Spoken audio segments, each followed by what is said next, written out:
Price lord. ದೇವರ ಅತಿ ಪರಿಶುದ್ಧ ನಾಮಕ್ಕೆ ಸ್ತೋತ್ರವಾಗಲಿ. ಮತ್ತೊಂದು ದಿನವನ್ನು ಕಾಣುವಂತೆ ದೇವರು ನಮಗೆ ಸಹಾಯ ಮಾಡಿದ್ದಕ್ಕಾಗಿ ಸ್ತೋತ್ರ. ಆತನು ಮಾಡಿದ ಎಲ್ಲ ಉಪಕಾರಗಳಿಗಾಗಿ, ಎಲ್ಲ ಆಶೀರ್ವಾದಗಳಿಗಾಗಿ ದೇವರಿಗೆ ಸ್ತೋತ್ರವನ್ನು, ಮಹಿಮೆಯನ್ನು ಸಲ್ಲಿಸ್ತೇನೆ. ಇಂದಿನ ವೇದ ಅಧ್ಯಯನಕ್ಕಾಗಿ ಒಂದು ವಾಕ್ಯವನ್ನು ಓದಿಕೊಳ್ಳೋಣ.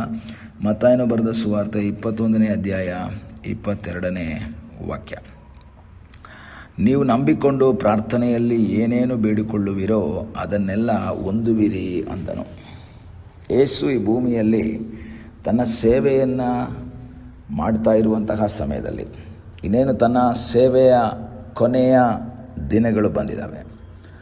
ತನ್ನ 3.5 ವರ್ಷದ ಸೇವೆಯ ಕೊನೆ ಸಮಯ ಬಂದಾಗ ಯೇಸು ಪ್ರತಿ ದಿವಸ ಯೆರೂಸಲೇಮ್ಗೆ ಹೋಗ್ತಾರೆ, ರಿಟರ್ನ್ ಬೆಥಾನ್ಯಕ್ಕೆ ಬರ್ತಾರೆ. ಬೆಥಾನ್ಯದಲ್ಲಿ ರಾತ್ರಿ ಕಳೀತಾರೆ, ಹಗಲು ಯೆರೂಸಲೇಮ್ಗೆ ಹೋಗ್ತಾರೆ.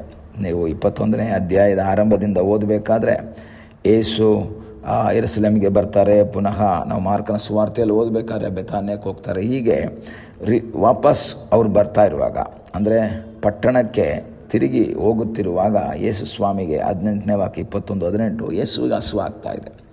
ಹಸುವಾಗ್ತಾ ಇರಬೇಕಾದ್ರೆ ದಾರಿಯಲ್ಲಿ ಒಂದು ಅಂಜೂರವನ್ನು ಕಂಡು, ಅಂಜೂರ ಮರದಲ್ಲಿ ಏನಾದರೂ ಹಣ್ಣಿದೆಯಾ ಅಂತ ನೋಡೋಕ್ಕೆ ಹೋಗ್ತಾರೆ. ಆದರೆ ಅಲ್ಲಿ ಹಣ್ಣಿರಲ್ಲ, ಎಲೆ ಮಾತ್ರ ಇರುತ್ತೆ. ಆಗ ಯೇಸು ಹೇಳ್ತಾರೆ, ನಿನ್ನಲ್ಲಿ ಇನ್ಮೇಲೆ ಯಾವತ್ತೂ ಏನಾಗಬಾರ್ದು, ಫಲ ಉಂಟಾಗದೇ ಇರಲಿ ಅಂತ ಹೇಳ್ತಾರೆ. ಆ ಕ್ಷಣವೇ ಅಂಜೂರ ಮರ ಒಣಗೋಗ್ಬಿಡುತ್ತೆ. ಆ ಕ್ಷಣದಲ್ಲಿ, ಅಂದರೆ ಯಾವುದೇ ಒಂದು ಮರ ನೀವು ಕಡ್ದಾಕ್ರಿ ಅಥವಾ ಆಸಿಡ್ ಹಾಕ್ರಿ ಅಥವಾ ಇನ್ನೇನೋ ಬಿಸಿನೀರು ಹಾಕಿ ಏನೇ ಮಾಡಿದ್ರೂ ಸಹ ಕ್ಷಣದಲ್ಲಿ ಒಣಗೋಗಲ್ಲ. ಅದು ನಿಧಾನವಾಗಿ ಎಲೆ ಬಾಡಿ, ಎಲೆ ಬಿದ್ದು, ಸಣ್ಣ ಕೊಂಬೆಗಳು ಮೇಲಿಂದ ಒಣಗಿ ನಿಧಾನ ಬಂದು ಕೊನೆಗೆ ಒಣಗೋಗುತ್ತೆ, ಟೋಟಲಾಗಿ ಒಣಗೋಗುತ್ತೆ. ಆದರೆ ದೇವರ ವಾಕ್ಯ ಏನು ಹೇಳುತ್ತೆ ಅಂದರೆ, ಈ ಮರ ಒಂದು ಕ್ಷಣದಲ್ಲೇ ಒಣಗೋಗ್ಬಿಡ್ತು, ಟೋಟಲಾಗಿ ಒಣಗೋಗ್ಬಿಡ್ತು, ಬುಡ ಸಮೇತ ಒಣಗೋಗ್ಬಿಡ್ತು. ಶಿಷ್ಯರು ಜೊತೆಯಲ್ಲಿದ್ದಾರೆ, ನೋಡ್ತಾ ಇದ್ದಾರೆ. ಶಿಷ್ಯರು ನೋಡಿದಾಗ ಅವ್ರಿಗೊಂಥರ ಯೋಚನೆ ಆಯಿತು, ಇದು ಹೇಗೆ ಒಣಗೋಯ್ತು, ಒಂದು ಕ್ಷಣದಲ್ಲಿ ಹೆಂಗೆ ಒಣಗೋಗ್ಬಿಡುತ್ತಿದ್ದು.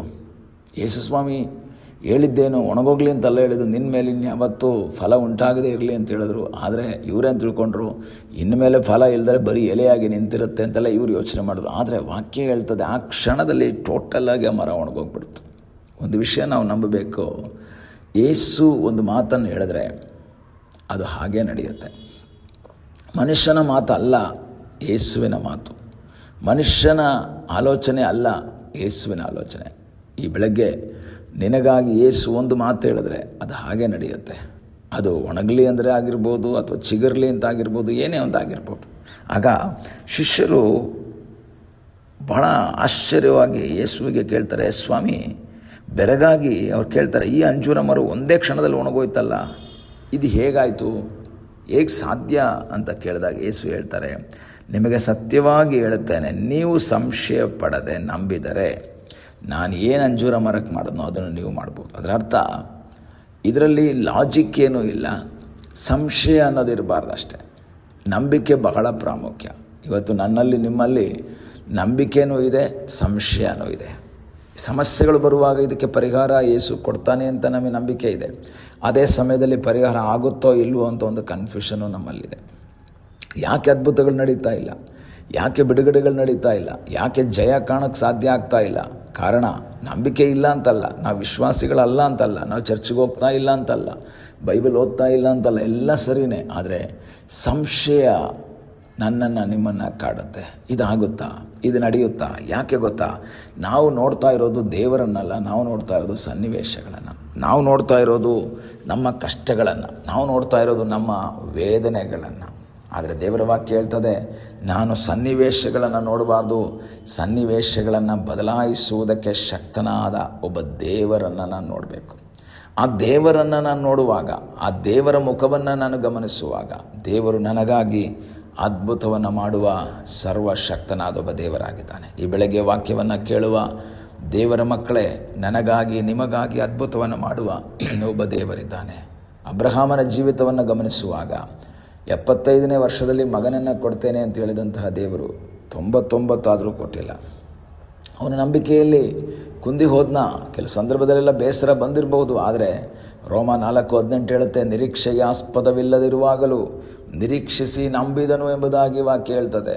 ಆದ್ದರಿಂದ ಅವನಿಗೇನಾಯಿತು, 100ನೇ ವರ್ಷದಲ್ಲೂ ಸಹ ಅವನಿಗೊಬ್ಬ ಮಗನನ್ನು ದೊರೆಯುವುದಕ್ಕೆ ಸಾಧ್ಯವಾಗಿದ್ದರೆ ಈ ಬೆಳಗ್ಗೆ ವಾಕ್ಯವನ್ನು ಕೇಳುವಂಥ ದೇವರ ಮಗುವೆ, 22ನೇ ವಾಕ್ಯದಲ್ಲಿ ವಾಕ್ಯ ಹೇಳುತ್ತೆ, ನೀವು ನಂಬಿಕೊಂಡು ಪ್ರಾರ್ಥನೆಯಲ್ಲಿ ಏನೇನು ಬೇಡಿಕೊಳ್ಳುತ್ತೀರೋ, ನೀವು ನಂಬಿಕೆಯಿಂದ ಏನೇನು ಕೇಳ್ಕೊಳ್ತೀರೋ ಅದನ್ನೆಲ್ಲ ನೀವು ಹೊಂದ್ಕೊಳ್ತೀರಾ. ಈ ಹಗಲ ಸಮಯದಲ್ಲಿ ನಿನ್ನ ಜೀವಿತದ ಸಮಸ್ಯೆ ಏನು, ನಿನ್ನ ಜೀವಿತದ ವೇದನೆ ಏನು, ನಿನ್ನ ಜೀವಿತದ ಇಕ್ಕಟ್ಟುಗಳೇನು, ಅದೇನೇ ಆಗಿರಲಿ, ಯಾವ ಸನ್ನಿವೇಶವೇ ಆಗಿರಲಿ, ನೀನು ನಂಬಿಕೆಯಿಂದ ಕೇಳೋದಾದರೆ, ನೀ ನಂಬಿಕೆಯಿಂದ ಬೇಡ್ಕೊಳ್ಳೋದಾದರೆ ನಿನಗಾಗಿ ಅದ್ಭುತವನ್ನು ಮಾಡುವ ಸರ್ವಶಕ್ತನಾದ ಒಬ್ಬ ದೇವರಿದ್ದಾನೆ. ನಿನಗಾಗಿ ಕಾರ್ಯವನ್ನು ಮಾಡುವ ಒಬ್ಬ ದೇವರಿದ್ದಾನೆ. ಅಪನಂಬಿಕೆಯನ್ನು ತೆಗೆದಾಕು, ಸಂಶಯವನ್ನು ತೆಗೆದಾಕು. ಶಿಷ್ಯರು ಆಶ್ಚರ್ಯ ಪಡ್ತಾ ಇದ್ದಾರೆ, ಇದು ಹೇಗಾಯಿತು, ಹೇಗೆ ಸಂಭವಿಸ್ತು ಒಂದೇ ಕ್ಷಣದಲ್ಲಿ. ಯಾಕೆಂದರೆ ಸಾಧ್ಯ ಇಲ್ಲ. ಅವರು ಲಾಜಿಕ್ ಯೋಚನೆ ಮಾಡ್ತಾ ಇದ್ದಾರೆ. ಎಲೆಯಿಂದ ಒಣಗ್ಕೊಂಡು ಬರಬೇಕಲ್ಲ, ಎಲೆ ಉದುರಬೇಕು, ಆಮೇಲೆ ಕೊಂಬೆ ಒಣಗಬೇಕು, ಕೊಂಬೆ ಬೀಳಬೇಕು, ಆಮೇಲೆ ಕಾಂಡ ಒಣಗಬೇಕು, ಆಮೇಲೆ ಬೇರು ಒಣಗಬೇಕು. ಇದು ಸನ್ನಿವೇಶ.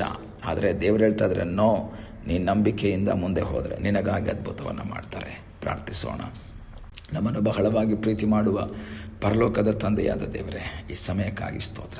ಮತ್ತೊಂದು ಆವರ್ತಿ ನಿನ್ನ ಸನ್ನಕ್ಕೆ ನಾವು ಬಂದಿದ್ದೇವೆ. ತಲೆಬಾಗಿರುವಂಥ ನಿನ್ನ ಮಕ್ಕಳನ್ನು ಕರ್ತನೆ ನೀನು ಆಶೀರ್ವದಿಸು ಅಪ್ಪ. ನಂಬಿಕೊಂಡು ನಿನ್ನ ಸನ್ನಾದಲ್ಲಿ ಬೇಡಿ ಹೊಂದಿಕೊಳ್ಳುವಂಥ ಸಹಾಯ ಮಾಡು. ಸಂಶಯವನ್ನು, ಅಪನಂಬಿಕೆಯನ್ನು ನಮ್ಮೆಲ್ಲರಿಂದ ತೆಗೆದಾಕು ಎಂಬುದಾಗಿ ನಾವು ಪ್ರಾರ್ಥಿಸ್ತೇವೆ. ಹಾಗೆ ನೀನು ಮಾಡುತ್ತೆ, ಅದಕ್ಕಾಗಿ ಸ್ತೋತ್ರ. ಪ್ರಾರ್ಥನೆಯನ್ನು ಕೇಳಿದ್ದಕ್ಕಾಗಿ ಸ್ತೋತ್ರ. ಯೇಸುವಿನ ನಾಮದಲ್ಲಿ ಬೇಡಿಕೊಳ್ಳುತ್ತೇವೆ ನಮ್ಮ ಪ್ರೀತಿಯ ತಂದೆಯೇ. ಆಮೇನ್. God bless you.